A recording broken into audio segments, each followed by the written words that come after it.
Di kejauhan, seekor anjing laut perlahan melepaskan cangkangnya.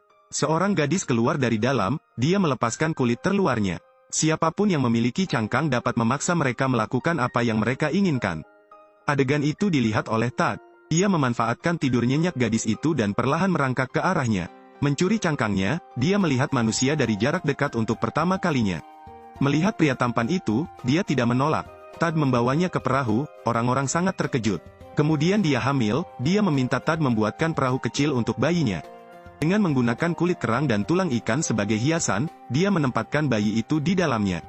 Mendorong ke tengah lautan dan membiarkan angin laut menjadi lagu pengantar tidur. Keduanya hidup bersama dengan bahagia. Suatu hari dia menemukan cangkang anjing laut yang Tad sembunyikan di atap. Dia segera pergi dengan marah, dan malam itu Tad kembali.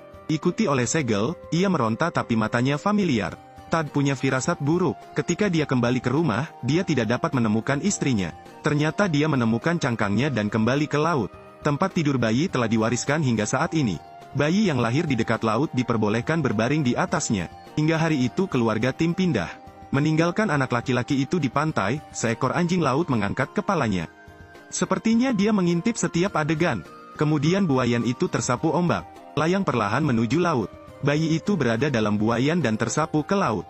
Keluarga anak laki-laki itu sedang sibuk pindah rumah. Saya melihat buayan itu telah melayang cukup jauh dari pantai. Ayah bayi itu meraih buayan itu seolah-olah memiliki kekuatan gaib. Tidak peduli seberapa keras mereka mengejarnya, mereka tetap tidak dapat menangkapnya. Tiba-tiba, awan gelap datang dan badai melanda. Hujannya deras sekali, sang ayah harus menyaksikan anaknya meninggalkannya.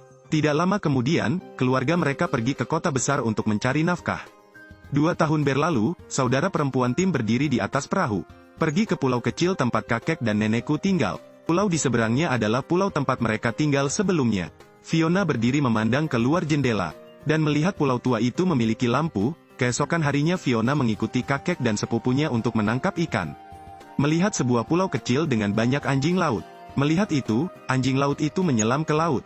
Tidak lama setelah mereka sampai di pulau tua, Fiona bermain sendirian di pulau tersebut. Dia masuk ke dalam rumah dan melihat kayu bakarnya masih ada percikan api. Ada juga batu api di atas meja.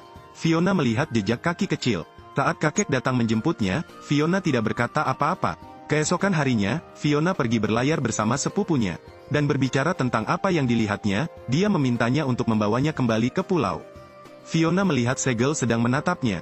Dia juga melihat seorang anak laki-laki telanjang. Mendengar panggilan tersebut, Tim langsung berbalik dan berlari. Fiona mengejarnya dan melihat anak laki-laki itu melompat ke laut.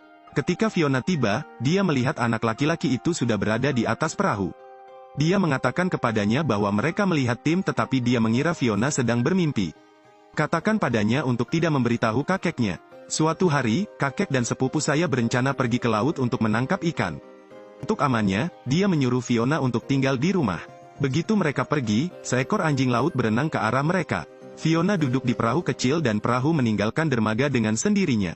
Tali perahunya tergigit. Anjing laut itu mendorong gadis itu melewati kabut. Sesampainya di pulau tua, Fiona menemukan buayan kecil Tim.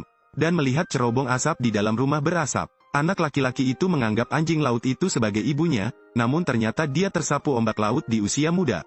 Dan ketika diangkat oleh segel, dia melihat seorang gadis kecil sedang menatapnya. Karena ketakutan, dia lari ke laut dan duduk di perahu bayi. Menghilang di tengah lautan, Fiona adalah kakak perempuan Tim.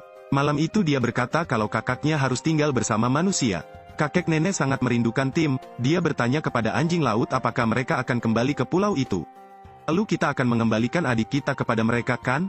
Kemudian kakek menemukan Fiona. Gadis kecil itu menceritakan kisah adik laki-lakinya kepada kakeknya. Tapi dia tidak percaya, semua orang mengira Fiona sedang bermimpi.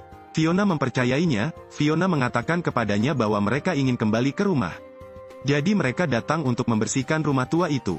Pembersihan selesai, kemudian mereka datang untuk memasang kembali atap rumah. Cat putih baik di dalam maupun di luar rumah.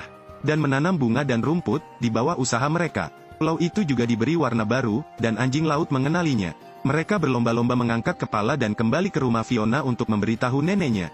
Ketika gadis kecil itu melihat Tim, neneknya segera pulang untuk mengemasi barang-barangnya. Kembali ke pulau sekarang dan lihat rumah yang telah direnovasi. Pasangan itu terkejut, malam itu badai besar melanda.